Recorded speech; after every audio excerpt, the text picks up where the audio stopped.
নমস্কার বন্ধুরা, আশা করি সবাই ভালো আছেন, সুস্থ আছেন। বন্ধুরা, আগামীকাল হচ্ছে কামিকা একাদশী। আজ এই ভিডিওর মাধ্যমে আমরা কামিকা একাদশীর ব্রত মাহাত্ম্য সম্বন্ধে জেনে নেব এবং জেনে নেব এই ব্রত পালনে কী ফল লাভ হয়। আর প্রথমেই বলে রাখি বন্ধুরা, কামিকা একাদশীর দিন এই ব্রতকথা পাঠ করা বা শ্রবণ করা দুটোই অত্যন্ত পুণ্যের কাজ। তাই আগামীকাল আপনারা অবশ্যই চেষ্টা করবেন এই কামিকা একাদশীর ব্রত মাহাত্ম্য অন্তত একবার শ্রবণ করতে। তো চলুন আর কথা না বাড়িয়ে এবার কামিকা একাদশীর ব্রত মাহাত্ম্য জেনে নেওয়া যাক। শ্রাবণ মাসের কৃষ্ণপক্ষীয় একাদশী কামিকা একাদশী নামে পরিচিত।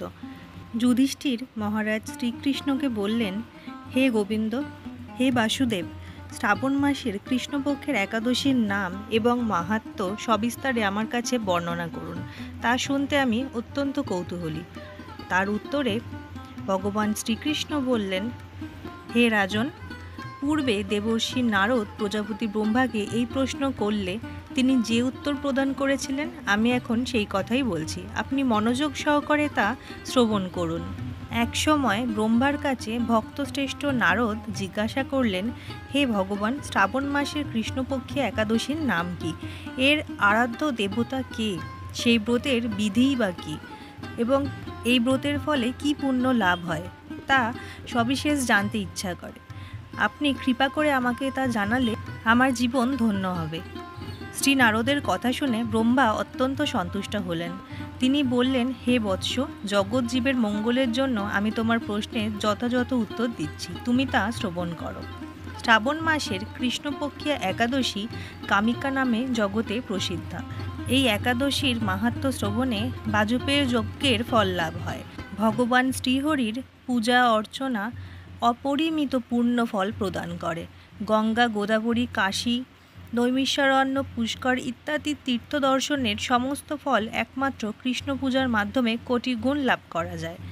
সাগর ও অরণ্যযুক্ত পৃথিবী দানের ফল, দুগ্ধবতী গাভী দানের ফল অনায়াসে এই ব্রত পালনে লাভ হয়। যারা পাপমুক্ত সাগরে নিমগ্ন, এই ব্রতই তাদের উদ্ধারের একমাত্র সহজ উপায়। এরকম পবিত্র পাপনাশক শ্রেষ্ঠ ব্রত আর জগতে নেই। শ্রীহরি স্বয়ং এই মাহাত্ম্য কীর্তন করেছেন। রাত্রি জাগরণ করে যারা এই ব্রত পালন করেন তারা কখনো দুঃখ দুর্দশাগ্রস্ত হন না। এই ব্রত পালনকারী কখনো নিম্নজনী প্রাপ্ত হন না। কেশবপ্রিয়া তুলসী পাত্রে যিনি শ্রীহরির পূজা করেন, পদ্মপাতায় জলের মতন তিনি পাপে নির্লিপ্ত থাকেন। তুলসী পত্র দিয়ে বিষ্ণু পূজায় ভগবান যেমন সন্তুষ্ট হন, মণি মুক্তাদি মূল্যবান রত্নর মাধ্যমেও তিনি তেমন প্রীত হন না। যিনি কেশবকে তুলসী মঞ্জরি দিয়ে পূজা করেন তার জন্মার্জিত সমস্ত পাপ ক্ষয় হয়ে যায়। এ প্রসঙ্গে ব্রহ্মা বললেন, হে নারদ, যিনি তুলসীকে প্রত্যহ দর্শন করেন তার সকল পাপরাশি বিদরিত হয়ে যায়। যিনি তাকে স্পর্শ করে তার পাপমলিন দেহ পবিত্র হয়।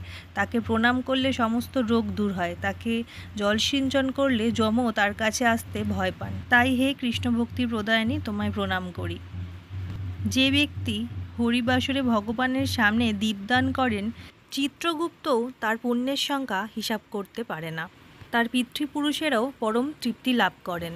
শ্রীকৃষ্ণ বললেন, হে রাজন, আমি সর্বপাপহারিণী কামিকা একাদশীর মাহাত্ম্য বর্ণনা করলাম। অতএব যিনি ব্রহ্মা হত্যা, ভ্রূণ হত্যা, পাপ বিনাশিনী, মহাপুণ্য ফলদায়ী এই ব্রত পালন করবেন, এই মাহাত্ম্য শ্রদ্ধা সহকারে পাঠ অথবা শ্রবণ করবেন, তিনি সর্বপাপ থেকে মুক্ত হয়ে বিষ্ণুলোকে গমন করবেন। তো বন্ধুরা, এতক্ষণ আমি আপনাদের সামনে কামিকা একাদশীর ব্রত মাহাত্ম্য পাঠ করে শোনালাম। আর আমি অবশ্যই সবাইকে বলবো যে কামিকা একাদশীর দিন অবশ্যই এই ব্রতটি একবার শ্রবণ করবেন, কারণ এই ব্রত পালনে পাপ ক্ষয় হয় আর কতটা পুণ্য অর্জন হয় তা তো আমি এতক্ষণ আপনাদের বর্ণনা করলাম। তো চলুন, আজকের ভিডিওটা এতটুকুই। সবাই খুব ভালো থাকবেন, সুস্থ থাকবেন। আবার দেখা হচ্ছে আপনাদের সঙ্গে পরবর্তী ভিডিওয়ে।